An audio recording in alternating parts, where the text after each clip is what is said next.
کیا آپ نے کبھی سورہ فیل اور سورہ قریش کو ملا کر پڑھا؟ یہ دو الگ صورتیں ہی نہیں بلکہ ایک عظیم واقعہ اور اس کا نتیجہ ہیں۔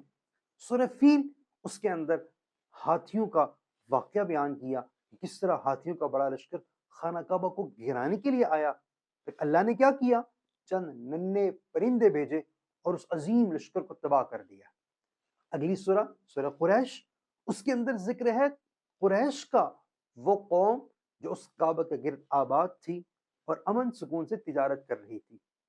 اب پہلی صورت میں کعبۃ اللہ کی حفاظت کا ذکر اور دوسری سورہ قریش میں اس حفاظت کا نتیجہ، یعنی اگر کعبہ محفوظ نہ ہوتا تو پھر قریش مکہ نہ ان کو امن ملتا، نہ عزت ملتی اور نہ وہ رزق کما سکتے۔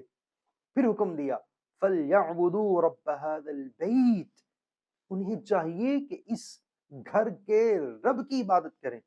یعنی پیغام یہ ہے کہ جس رب نے تمہیں دشمنوں سے بچایا، تمہیں عزت دی، تمہیں رزق دیا، اس کی عبادت کرو۔ سبحان اللہ۔